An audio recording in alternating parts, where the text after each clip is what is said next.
Okay, so I just got done watching the season 6 premiere of Lost, and wow. I can already tell that this season is going to be the craziest yet because of all the questions that need to be answered. I apologize to any of my non-Lost watching subscribers, but this video is kind of all about Lost. So if you haven't seen the season 6 premiere and you want to, there should be a link in the sidebar as soon as one is available. You know, and then come back and watch this video. This video is going to contain a lot of spoilers, so just pause it, or come back later, or whatever. You're not going to hurt my feelings by not watching this video yet. Okay, are we good now? Are all the caught up people watching and everybody who doesn't want spoilers have clicked away?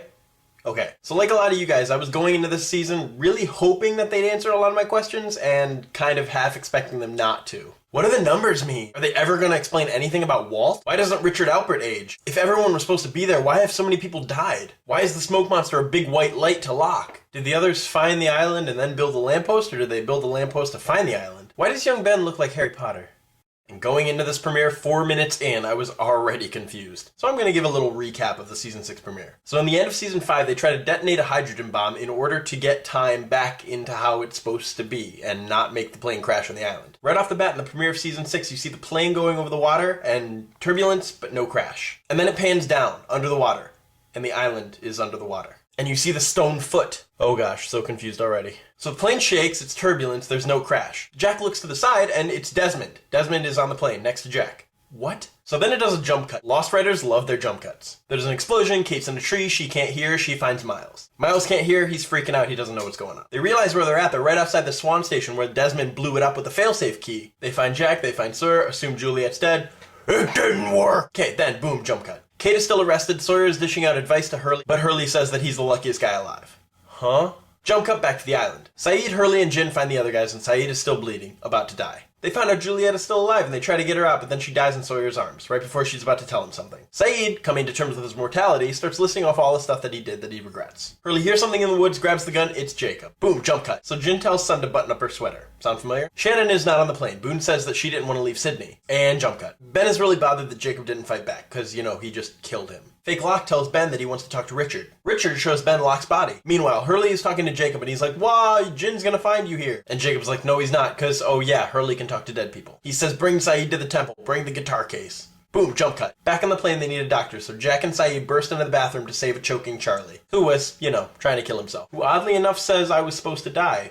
Boom, jump cut. Back on the island, they take Saeed's body to the temple. Because, you know, that's what Ghost Jacob said to do. So the team that brought Locke's body bursts into where Fake Locke is hanging out. Fake Locke says, "You were here to protect Jacob. Jacob's dead. You're free. You can go now." So the gunmen shoot him. But then the smoke monster shows up, and one of the guys takes a powder and puts it around himself in a circle, and the smoke monster doesn't know what to do, and then he kind of knocks him out of the circle, and then he kills him. Kills everybody else in there except for Ben. So, imposter Locke, smoke monster. Boom, jump cut. And the plane lands! So the plane lands, and Charlie gets arrested, and then they hop off their plane at the LAX. With a dream and a cardigan. No. Saeed has Nadia's info, and Jin still has the watch. So LAX calls Jack on the intercom and says that they don't know where his father's coffin is. They said that they never loaded it on the plane. OMFG coffin. Boom, jump cut. Back on the island, Hurley grabs the guitar. "It's not a guitar," he says. Miles and Sawyer hang back to bury Juliet. They bring Saeed to the hole in the temple, they bring him through the temple, and then all of a sudden they start getting ransacked by these other people. They come through and they find this gigantic temple.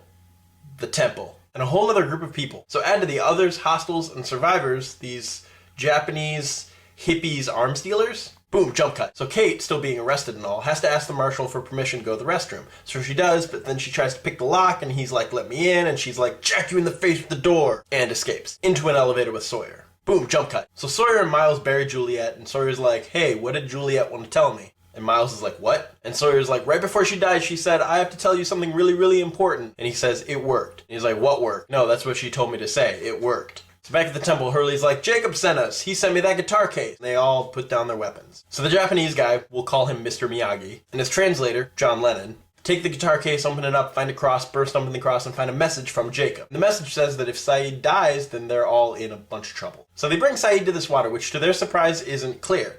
But they put him down there anyway, and they turn this hourglass, and they hold him down underwater, and then Saeed starts flailing, and everybody's like, "Let him out, he's drowning!" And they're like, "No, we gotta wait till the hourglass goes down," and then Saeed dies. Awesome.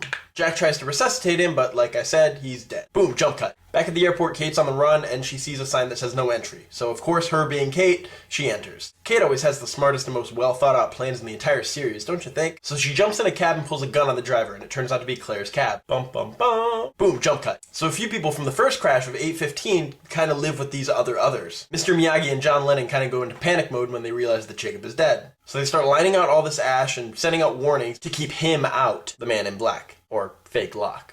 So fake Locke tells Ben that the last thing going through John Locke's mind before he died was, I don't understand. And the one thing that fake Locke wants to do is get off the island, which is the opposite of what John wanted to do, which is rather ironic. Back at the temple, Miles can't hear Saeed. Hum bum bum. Imposter Locke comes out and Richard says, don't shoot! Imposter Locke says, good to see you out of those chains, and then karate chops him in the throat. He screams, I'm very disappointed in all of you, and then picks up Richard's body and starts carrying him away. And then Saeed wakes up. Oh my gosh. So the rules of the island are obviously going to change now that Jacob is dead. And there are 2 timelines? What is that about? I mean, it's Lost, and one of the main themes throughout the entire series has been balance. So you know balance has to return, it's just a matter of how. And this is just pure theorizing on my part. But what if Jacob's replacement is Locke? But Locke is dead. But if Jacob can attain someone else's physical form, why can't Locke? I mean, you have to admit, the island has been pretty good to John Locke. But also, if Jacob can attain a physical form, what's to say that Jacob doesn't exist? Why can't the entity of Jacob exist? Or Locke, for that matter? But what if Jacob is the reason that Saeed is back from the dead? That's probably all wrong, but I'm just saying. For those of you that watched Lost, let me know in the comments who your favorite character is. I'd have to say my favorite is a tie between Daniel Faraday and Desmond Hume. Their stories are just so original and cool, and it's really interesting how they ended up on the island without a plane crash. I'll see you later, guys.